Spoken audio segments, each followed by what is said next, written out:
Oke, Assalamualaikum warahmatullahi wabarakatuh.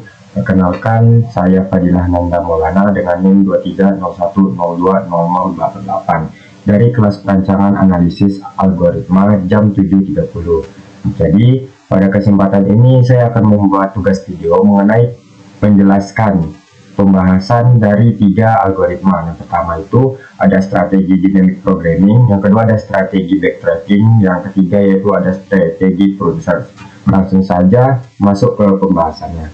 Oke, jadi strategi dynamic programming itu adalah salah satu teknik algoritma pemrograman yang digunakan untuk memecahkan masalah kompleks dengan membaginya menjadi submasalah yang lebih kecil. Tujuannya itu adalah menghindari perhitungan berulang dengan menyimpan hasil dari submasalah yang sudah diselesaikan. Adapun tekniknya itu bisa menggunakan memoization top down atau tabulation bottom up. Selanjutnya itu ada pendekatan dynamic programming. Jadi pendekatannya itu ada 2. Yang pertama itu program dinamis maju atau forward. Program dinamis bergerak mulai dari tahap 1 terus maju ke tahap 2, 3 dan seterusnya sampai ke tahap N. Rangkaian peubah keputusannya itu adalah X1, X2 hingga Xn. Lalu pendekatan yang kedua itu ada program dinamis mundur atau backward. Program dinamis bergerak mulai dari tahap N terus mundur ke tahap N kurang 1, N kurang 2 dan seterusnya sampai tahap 1. Adapun rangkaian peubah keputusannya itu adalah Xn, Xn kurang 1 hingga X1. Selanjutnya itu ada kegunaan dan penerapannya. Dynamic programming sangat berguna untuk masalah dengan overlapping subproblems dan optimal substruktur. Misalnya dalam Fibonacci, kita bisa menyimpan hasil dari hasil sebelumnya agar tidak dihitung lagi di iterasi selanjutnya. Jadi overlapping subproblems itu adalah submasalah yang sama dipecahkan berulang kali. Solusinya adalah dengan menggunakan memoization untuk menyimpan hasil dari submasalah yang sudah diselesaikan. Lalu untuk optimal substruktur itu adalah struktur solusi optimal dari masalah utama, bisa diperoleh dari solusi optimal dari submasalah. Pendekatan ini sering digunakan dalam algoritma greedy dan dynamic program.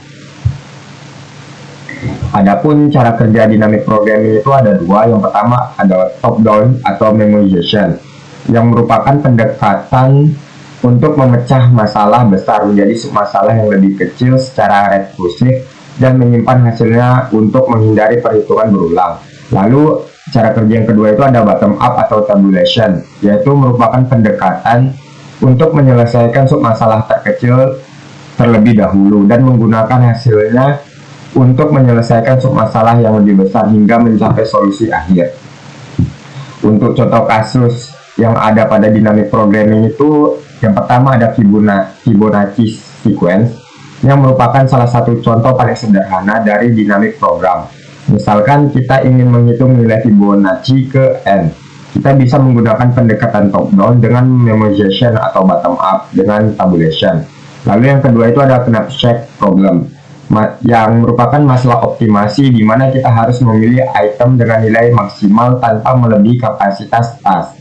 Ini adalah contoh klasik dari masalah yang bisa diselesaikan dengan dynamic program. Oke, selanjutnya itu contoh kasus untuk algoritma yang pertama. Jadi contoh kasusnya itu adalah Fibonacci sequence, di mana seorang peneliti ingin menghitung bilangan Fibonacci ke N, di mana urutan Fibonacci didefinisikan sebagai berikut. F0 sama dengan 0, F1 sama dengan 1, Fn sama dengan F di dalam kurung N dikurang 1 ditambah F di dalam kurung N dikurang 2 untuk N lebih dari 1. Namun jika ia menghitungnya secara rekursif biasa, komputasi menjadi sangat lambat untuk nilai besar. Oleh karena itu, kita gunakan dynamic programming top down dengan memoization untuk menghindari perhitungan ulang. Jadi untuk kasus yang saya ambil ini, jadi peneliti ini akan menghitung bilangan Fibonacci ke 10. Selanjutnya itu kita membuat program untuk menyelesaikan kasus yang kita ambil. Jadi di mana program itu pertama akan menginisialisasi array memo untuk menyimpan hasil Fn yang sudah dihitung. Lalu yang kedua implementasi fungsi rekursif dengan memoization. Jika n sama dengan 0, maka return 0. Jika n sama dengan 1, maka return 1. Jika hasil Fn sudah ada di memo, return hasil itu. Jika belum, hitung Fn sama dengan F di dalam kurung N dikurang 1 ditambah F di dalam kurung N kurang 2 secara rekursif. Kemudian simpan hasilnya ke memo N, lalu return hasilnya. Selanjutnya yang ketiga itu hitung F10 menggunakan fungsi fit memo. Oke, jadi di sini saya akan menjelaskan program yang saya buat untuk menyelesaikan kasus yang saya ambil, di mana program akan memanggil fit memo 10 karena memo kosong dan N besar dari 1, maka panggil fit memo 9 dan fit memo 8. Fit memo 9 akan memanggil fit memo 8 dan fit memo 7. Tapi hasil fit memo 8 akan disimpan di memo setelah dihitung sekali. Jadi setiap nilai fit memo dihitung hanya sekali, sisanya langsung diambil dari memo hingga dasar N sama dengan 0 atau N sama dengan 1. Akhirnya memo akan berisi hasil dari F0 sampai F10. Selanjutnya ini merupakan isi dari memo yang sudah terisi, di mana F0 sama dengan 0, F1 sama dengan 1, F2 sama dengan 1, F3 sama dengan 2, F4 sama dengan 3, F5 sama dengan 5, F6 sama dengan 8, F7 sama dengan 13, F8 sama dengan 21, F9 sama dengan 34, F10 sama dengan 55. Jadi untuk contoh kasus ini, dimana kan peneliti itu ingin menghitung bilangan Fibonacci ke-10.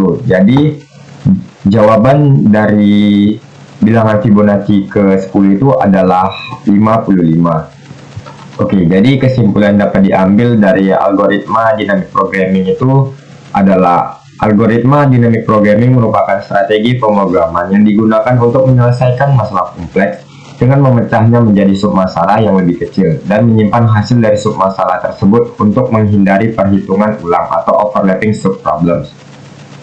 Pendekatan ini sangat efektif dalam mengoptimalkan performa algoritma, terutama dalam masalah yang memiliki sifat overlapping subproblem dan optimal substruktur.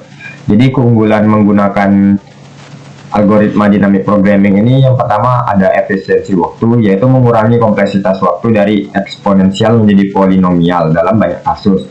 Lalu penggunaan memori yang bijak dengan teknik seperti memoization seperti recursive ditambah dengan chasing atau tabulation yaitu iteratif.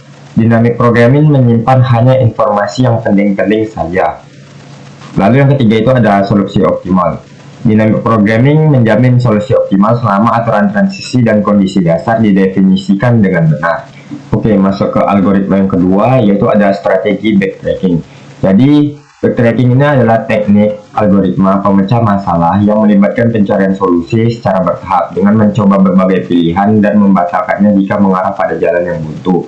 Umumnya itu digunakan dalam situasi saat Anda perlu menjelajahi beberapa kemungkinan untuk memecahkan masalah, seperti mencari jalan di labirin atau maze dan memecahkan teka-teki seperti sudoku. Saat jalan buntu tercapai, algoritma ini akan bekerja untuk kembali ke titik keputusan sebelumnya dan menjelajahi jalur yang berbeda hingga solusi ditemukan atau semua kemungkinan telah habis. Jadi cara kerja algoritma backtracking ini, algoritma backtracking bekerja dengan cara menelusuri semua kemungkinan solusi untuk suatu masalah secara rekursif. Algoritma ini dimulai dengan memilih solusi awal, lalu menelusuri semua kemungkinan perluasan solusi tersebut. Jika perluasan mengarah ke solusi, algoritma akan mengembalikan solusi tersebut. Jika perluasan tidak mengarah ke solusi, algoritma akan kembali ke solusi sebelumnya dan mencoba perluasan yang berbeda. Jadi berikut ini adalah garis besar cara kerja algoritma backtracking, yaitu pertama pilih solusi awal, selanjutnya jelajahi semua kemungkinan perluasan solusi saat ini. Selanjutnya, jika suatu perluasan menghasilkan suatu solusi, kembalikan solusi tersebut. Jika suatu perluasan tidak menghasilkan solusi, kembali ke solusi sebelumnya dan coba perluasan lain. Lalu ulangi langkah 2 sampai 4 hingga semua solusi yang mungkin telah dieksplorasi. Jadi perluasan ini merupakan jalan. Kapan harus menggunakan algoritma backtracking? Jadi algoritma backtracking ini dapat digunakan pada saat ada beberapa kemungkinan solusi untuk masalah tersebut. Lalu masalah dapat dipecah menjadi submasalah yang lebih kecil. Kemudian submasalah dapat dipecahkan secara independen. Untuk contoh kasus dari algoritma backtracking yang saya ambil ini, kita mempunyai sebuah labirin 2 dimensi berupa grid M dikali M, yaitu 5 kali 5 atau matriks 5 kali 5. Jadi untuk N itu merupakan baris, M itu yaitu kolom, dengan beberapa kotak yang bisa dilewati ditandai dengan 0 dan beberapa kotak yang terhalang atau tidak bisa dilewati ditandai dengan 1. Tujuannya itu mencari jalur dari posisi awal baris 0, posisi 0 ke posisi N dikurang 1, M dikurang 1, atau posisi 4, yaitu atau posisi 4 dengan baris atau posisi dengan baris 4 kolom 4. Adapun bentuk mesnya itu seperti berikut. Jadi untuk baris 0 yaitu berisikan 0, 0, 1, 0, 0. Untuk baris ke 1 yaitu 1, 0, 1, 0, 1. Untuk baris yang kedua yaitu 1, 0, 0, 0, 1. Untuk baris yang ketiga yaitu 0, 0, 1, 0, 0. Untuk baris yang keempat itu 0, 1, 0, 0, 0. Jadi untuk kasusnya ini posisi awalnya itu ada di baris 0, posisi 0. Lalu tujuannya itu adalah di baris keempat, posisi keempat. Jadi untuk 0 ini artinya dapat dilewati, dan untuk 1 ini dia tidak bisa dilewati. Kita anggap 1 ini sebagai halangan atau tembok yang tidak bisa dilewati.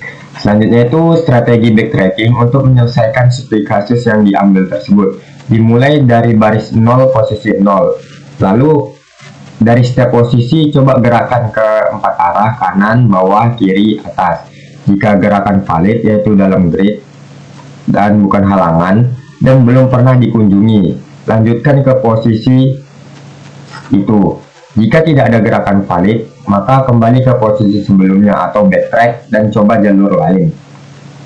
Jika sudah sampai ke tujuan N1, M1, maka kasus selesai. Jadi di sini ada potongan program untuk menyelesaikan kasus yang diambil, di mana ini ada fungsi insert. Fungsi ini digunakan untuk mengecek apakah posisi XY dalam labirin aman untuk dilalui. Jadi fungsi ini akan mengecek hal-hal, yaitu yang pertama mengecek apakah koordinat XY berada dalam batas indeks labirin.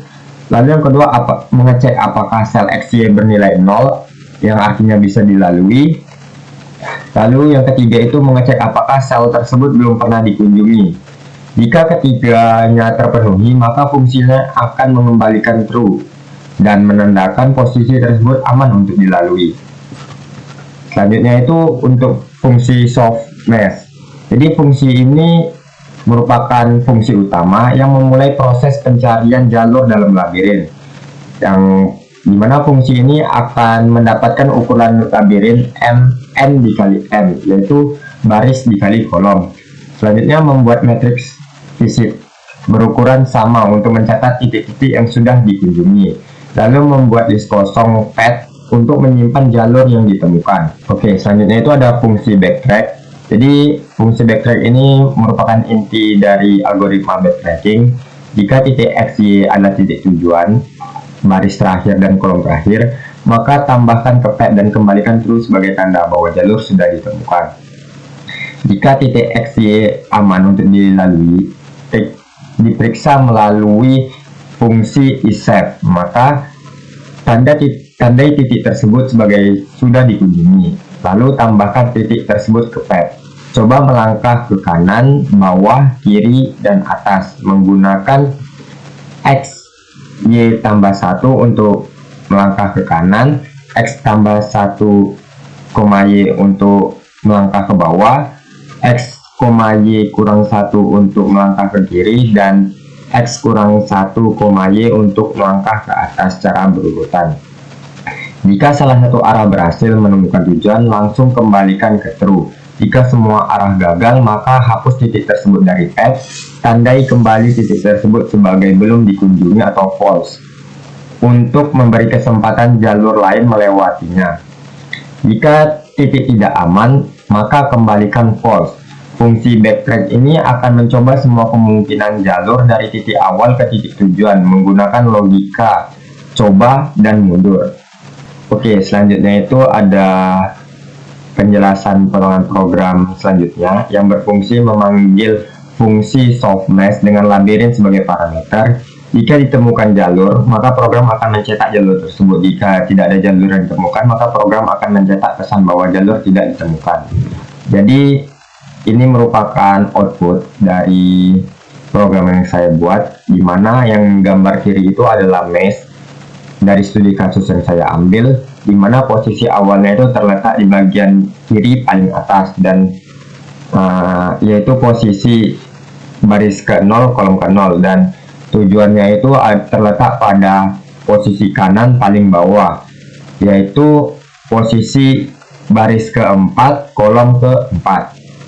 Jadi dari program yang saya buat ini, dia menemukan jalurnya, yaitu baris ke 0 kolom ke 0, selanjutnya itu baris ke 0 kolom ke 1, baris ke 1 kolom ke 1, baris kedua kolom ke 1, baris kedua kolom kedua, baris kedua kolom ketiga, baris ketiga kolom ketiga, baris ketiga kolom keempat, hingga ke tujuannya, yaitu baris keempat kolom keempat. Jadi dia ini programnya akan membaca angka 0 saja yang dapat dilewati.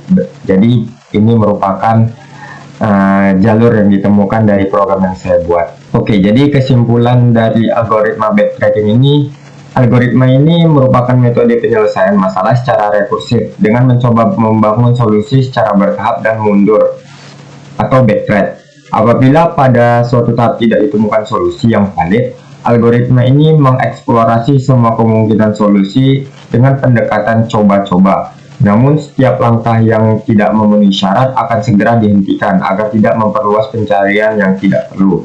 Strategi ini sangat efektif digunakan untuk masalah yang memiliki ruang kemungkinan besar, seperti pencarian jalur, penempatan objek, kombinasi, dan permutasi, dengan kelebihan dalam hal fleksibilitas dan efisiensi karena mampu memangkas banyak solusi yang tidak mungkin sejak awal. Oke, selanjutnya itu algoritma yang ketiga, yaitu strategi prune search, di mana prune search ini atau strategi pemangkasan adalah teknik dalam algoritma pencarian di mana bagian dari pohon pencarian dipangkas atau tidak dijelajahi karena dipastikan tidak akan menghasilkan solusi yang optimal atau valid. Jadi di bawah itu merupakan gambar dari visualisasi penggunaan strategi prune search, di mana gambar yang di kiri itu merupakan gambar sebelum pemangkasan dan yang kanan itu adalah gambar setelah pemangkasan, di mana gambar setelah pemangkasan itu memiliki jalur yang sedikit, di mana jalur tersebut dipastikan memberikan solusi yang optimal dan valid.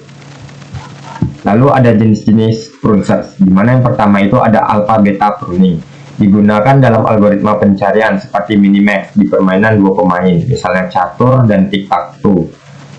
Lalu itu ada alpha, yang merupakan nilai terbaik yang bisa dijamin oleh pemain maksimal sejauh ini. Lalu ada beta, nilai terbaik yang bisa dijamin oleh pemain minimal sejauh ini. Lalu jika nilai beta kecil dari sama dengan alpha, maka cabang bisa dipangkas. Lalu yang kedua itu ada branch and bound, digunakan dalam optimisasi kombinatorial, seperti masalah traveling salesman problem atau TSP. Lalu ada knapsack dan sebagainya. Setiap cabang punya bound atau batas bawah atau atas. Jika bound dari suatu cabang lebih buruk dari solusi terbaik yang diketahui, maka cabang tersebut akan dipangkas. Lalu yang ketiga itu ada backtracking dengan pruning, digunakan dalam masalah seperti endpoints, sudoku, dan masalah kombinatorik lainnya. Pruning dilakukan saat syarat tidak terpenuhi, contoh saat menaruh ratu di papan catur dan tidak ada posisi aman, mundur dan pangkas jalur tersebut. Mengapa perlu pruning? Dalam banyak masalah pencarian seperti pencarian rute, penjualan, optimisasi, dan game strategi, jumlah kemungkinan solusi bisa sangat besar atau eksponensial. Contohnya itu yang pertama ada permutasi 10 angka, yaitu 10 faktorial sama dengan 3.628.800 kemungkinan. Lalu yang kedua ada papan catur 8x8 yang memiliki lebih dari 10 pangkat 120 kemungkinan posisi, di mana lebih dari jumlah atom di alam semesta. Tanpa adanya strategi yang efisien seperti pruning, program bisa membutuhkan waktu yang sangat lama. menghabiskan memori, dan tidak menghasilkan solusi tepat waktu. Inti dari strategi pruning ini adalah apa yang dipangkas dan di mana pruning dilakukan. Jadi untuk apa yang dipangkas itu yang pertama ada node atau cabang dalam pohon pencarian yang tidak valid atau melanggar syarat. Lalu yang kedua itu tidak mungkin lebih baik dari solusi yang sudah ada. Dan yang ketiga itu sudah pernah dikunjungi untuk menghindari siklus. Lalu untuk strategi yang kedua yaitu di mana pruning dilakukan. Ya, yang pertama selama proses eksplorasi atau pencarian node. Yang kedua dalam fungsi rekursif saat backtracking. Dan yang ketiga dalam game tree atau pohon keputusan dalam permainan. Oke, selanjutnya itu ada contoh kasus dari algoritma yang ketiga yaitu strategi prune search. Dimana contoh kasus yang saya ambil itu sebuah universitas ingin menjadwalkan ujian akhir sejumlah mata kuliah. Beberapa mahasiswa mengambil lebih dari satu mata kuliah, sehingga ujian tidak boleh dijadwalkan dalam waktu yang sama jika ada mahasiswa yang mengambil kedua mata kuliah tersebut. Jadi untuk mata kuliah A diambil bersama dengan mata kuliah B dan C. Untuk mata kuliah B diambil bersama dengan mata kuliah A dengan D. Lalu untuk mata kuliah C diambil bersama dengan mata kuliah A, D, dan E. Untuk mata kuliah D diambil bersama dengan mata kuliah B dan C. Untuk mata kuliah E diambil bersama dengan mata kuliah C. Jadi selanjutnya itu ada pemetaan masalah ke graph coloring. Masalah ini identik dengan graph coloring, di mana tiap mata kuliah disamakan dengan satu simpul atau node. Untuk konflik disamakan dengan sisi atau edge, dan untuk warna disamakan dengan slot waktu. Prune search strategi digunakan agar tidak mencoba pewarnaan yang melanggar aturan sejak awal. Lalu penyelesaiannya itu menggunakan backtracking dengan pruning. Langkah-langkah penyelesaian kasus yang saya ambil itu yang pertama representasi grafik konflik, yang kedua coba warna satu node, yang ketiga jika valid atau tidak sama warna dengan tetangga maka lanjut ke tahap selanjutnya. Tetapi jika tidak valid maka akan dipangkas dan akan backtrack atau kembali ke node sebelumnya. Oke, selanjutnya itu untuk menyelesaikan kasus yang saya buat ini diperlukan sebuah program. Selanjutnya saya akan menjelaskan program yang saya sudah buat, di mana potongan program ini berfungsi sebagai grafik konflik antar mata kuliah. Misalnya A dalam kurung B, C, berarti mata kuliah A tidak boleh dijadwalkan bersamaan dengan mata kuliah B dan mata kuliah C karena ada mahasiswa yang mengambil keduanya. Selanjutnya itu ada fungsi isValid. Jadi fungsi ini digunakan untuk mengecek apakah suatu mata kuliah bisa ditempatkan pada slot tertentu atau color. Mengecek semua tetangga atau neighbor di konflik graph. Jika salah satu tetangga sudah menggunakan slot yang sama, maka return false. Jika tidak ada konflik, maka return true. Selanjutnya itu ada fungsi schedule course, di mana fungsi ini berfungsi untuk menjadwalkan semua mata kuliah satu per satu. Jika semua mata kuliah sudah dijadwalkan, maka kembalikan hasil, yaitu solusi valid. Selanjutnya saya akan menjelaskan potongan program ini, di mana program akan mengambil mata kuliah ke indeks, lalu mencoba semua color atau slot waktu. Jika slot valid, yang artinya tidak ada konflik, maka dilanjutkan rekursi ke mata kuliah berikutnya. Setelah eksplorasi selesai, hapus pilihan backtrack agar bisa mencoba slot lain. Selanjutnya ini saya akan menjelaskan potongan program selanjutnya, yaitu program akan mendapatkan semua nama mata kuliah, lalu menyiapkan daftar slot waktu yang tersedia, yaitu bisa diganti menjadi 2 atau lebih banyak. Lalu memanggil fungsi schedule course yang akan menampilkan semua penjadwalan yang valid. Nah, berikut hasil dari program yang saya buat, yaitu seperti yang saya tampilkan di PowerPoint ini. Untuk gambar yang kiri itu adalah konflik graph yang sesuai dengan studi kasus yang saya ambil. Jadi output dari programnya itu sebenarnya ada 20-an solusi. Karena terlalu panjang, saya hanya mengambil 2 solusi saja. Untuk solusi yang pertama itu ada mata kuliah A diletakkan di slot 1, mata kuliah B slot 2, mata kuliah C slot 2, mata kuliah D slot 1, mata kuliah E slot 1. Untuk solusi yang kedua, mata kuliah A slot 1, mata kuliah B slot 2, mata kuliah C slot 2, mata kuliah D slot 1, mata kuliah E slot 2. Jadi untuk slot-slotnya itu hanya ada slot 1, slot 2, dan slot 3 saja sesuai dengan kode program yang saya buat, yaitu color sama dengan slot 1, slot 2, dan slot 3. Hanya maksimum sampai 3 slot saja yang dicoba. Jadi dari program ini menjawab studi kasus yang saya angkat, di mana waktu ujian antar mata kuliah tidak ada yang saling bertabrakan. Kesimpulan yang dapat diambil dari algoritma ketiga yaitu strategi Prune Search. Algoritma ini sangat efektif untuk menyelesaikan constraint scheduling problem seperti penjadwalan ujian, yang menghindari eksplorasi solusi tidak valid sejak awal sehingga mempercepat pencarian. Jadi algoritma ini sangat cocok digunakan untuk masalah real world seperti penjadwalan dosen, pengaturan shift kerja, dan alokasi ruang kelas. Sekian dari saya, mohon maaf jika banyak kekurangan dan salah kata. Saya tutup. Wassalamualaikum warahmatullahi wabarakatuh.